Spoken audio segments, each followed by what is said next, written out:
ذات محترم، یوں تو اللہ تبارک و تعالیٰ نے سال کے 12 مہینے بنائے اور ہر مہینے کے 30 دن بنائے، لیکن کچھ دنوں کو، کچھ مہینوں کو اللہ تبارک و تعالیٰ نے خاص اہمیت عطا فرمائی، جن میں سے محرم الحرام کا مہینہ بھی بڑی عظمت والا ہے۔ اللہ تبارک و تعالیٰ نے قرآن پاک کے اندر ارشاد فرمایا، ان عدۃ الشہور عند اللہ 12 شہرا فی کتاب اللہ، بے شک اللہ کے نزدیک مہینوں کی گنتی اللہ کی کتاب میں 12 مہینے ہیں۔ یوم خلق السماوات والارض، جس دن سے اللہ تبارک و تعالیٰ نے زمین و آسمان کے نظام کو پیدا کیا۔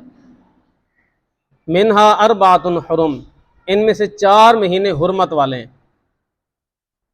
رجب المرجب کا مہینہ، ذوالقعدہ، ذوالحجہ اور محرم الحرام، یہ 4 مہینے حرمت والے، عزت والے۔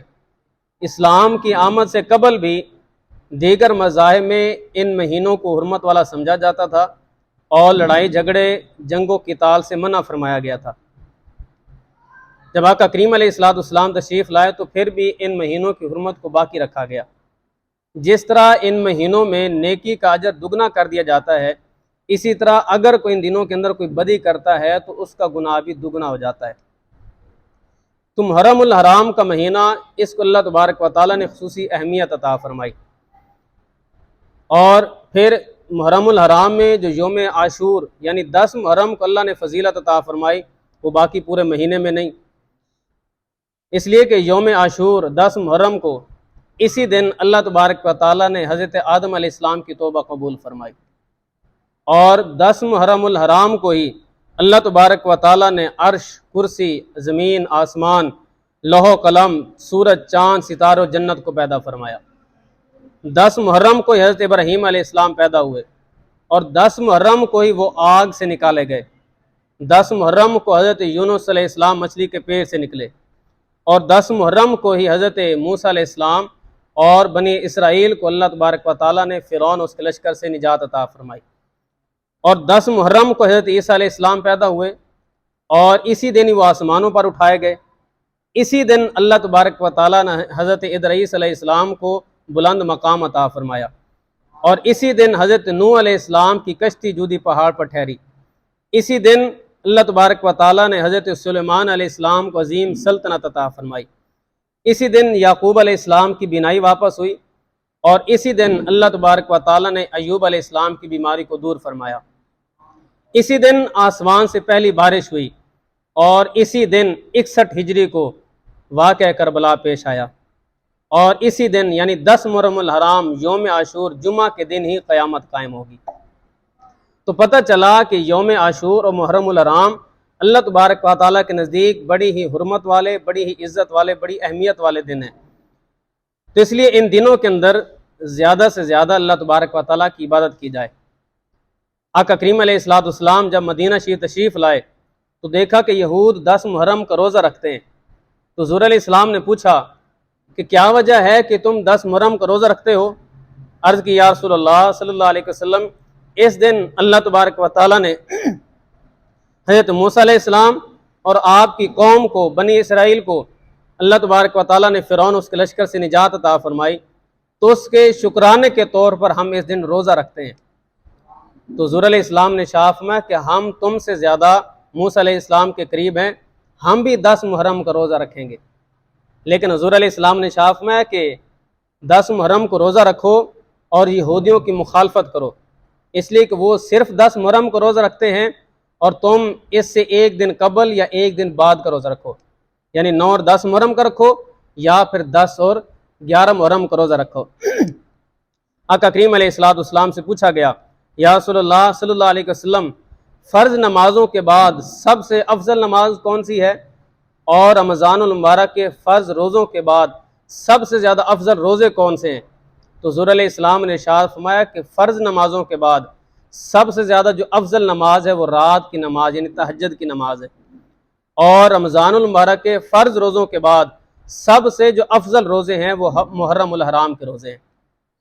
حضرت ابو قتادہ حارث بن ربیع رضی اللہ تعالیٰ عنہ آپ روایت فرماتے ہیں کہ حضور علیہ السلام نے ارشاد فرمایا کہ مجھے اللہ تعالیٰ کی رحمت سے امید ہے کہ وہ 10 محرم کا روزہ رکھنے پر गुज़श्ता साल के गुनाहों को मुआफ़ फरमा देगा।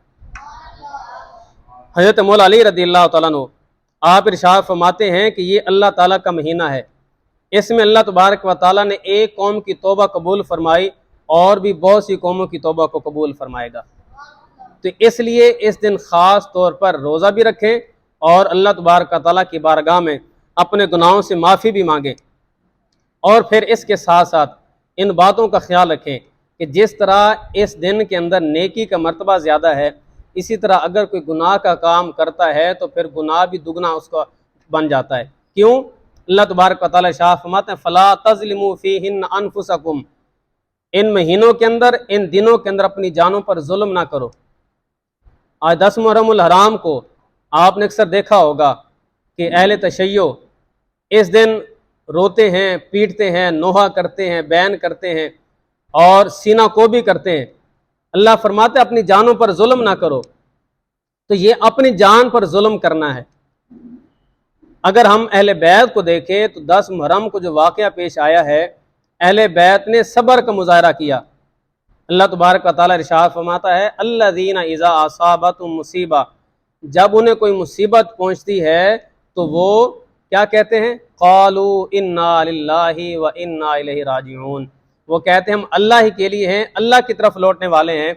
वो वावेला नहीं करते, वो रोते पीटते नहीं हैं, बल्कि वो सब्र करते हैं। अल्लाह फरमाता है इन्नल्लाह मअस्साबिरीन, जो सब्र करता है फिर अल्लाह भी उनके साथ हो जाया करता है। इन दिनों के अंदर ख़ास तौर पर आप ख्याल रखें कि नोहे सुनना, रोना पीटना, ये इससे अल्लाह तबारक व तआला ने मना फरमाया।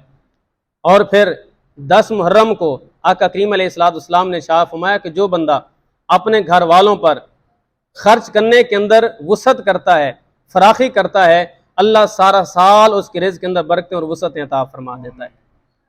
तो इस दिन ख़ास तौर पर रोज़ा भी रखें और ज़्यादा से ज़्यादा अल्लाह तबारक व तआला की राह के अंदर माल भी खर्च करें। और फिर इसका सवाब तमाम शुहदाए करबला और तमाम शुरकाए करबला को करें, जो करबला के मैदान के अंदर शहीद हुए और जो अहले बैत के साथ शरीक हुए, उन सब की रूह को इसाले सवाब करें ताकि हमारा हदिया उनकी बारगाह में पहुँचे। ये इसाले सवाब का सबसे बेहतरीन तरीका है। और फिर 10 मुहर्रम को अक्सर लोग सबील लगाते हैं, तो ये भी बड़ा अच्छा तरीका है कि अहले बैत पर पानी बंद किया गया तो हम अहले बैत के इसाले सवाब के लिए लोगों को पानी पिलाते हैं। फिर अक्सर 10 मुहर्रम को लोग कब्रिस्तानों के अंदर जाते हैं, वहाँ पर जाकर कब्रों की लिपाई करते हैं और फूल डालते हैं।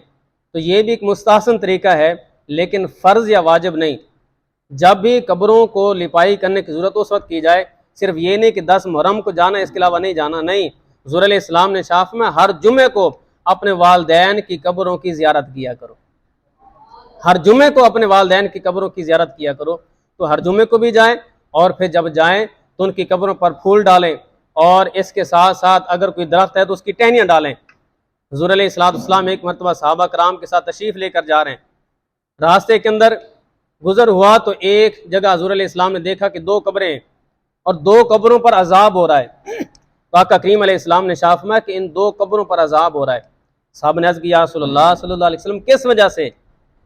तो हुज़ूर अलैहिस्सलाम ने शाफ में कि एक पेशाब के छींटों से नहीं बचता था और दूसरा चुगलियाँ किया करता था, इनकी वजह से इन दोनों को कब्रों के अंदर अजाब हो रहा है। तो फिर हुज़ूर अलैहिस्सलाम ने शाफ में कि दरख्त की टहनी लेकर आओ। साहब टहनी लेकर आए, हुज़ूर अलैहिस्सलाम ने उसके 2 टुकड़े किए, दोनों टुकड़ों को एक कब्र पर रखा।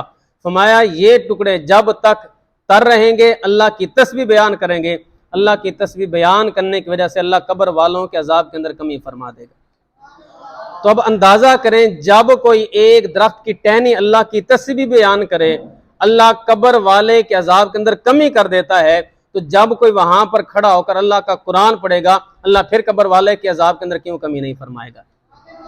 तो इसलिए 10 मुहर्रम को वालदैन की और अपने जो आपके इस दुनिया से रिश्तेदार चले गए उनकी कब्रों पर हाजिरी दें और उनके ज़्यादा से ज़्यादा इसाले सवाब करें। अल्लाह तबारक व तआला हम सब को तौफीक अमल अता फरमाए। आमीन। व आखिर दावाना अल्हम्दुलिल्लाहि रब्बिल आलमीन।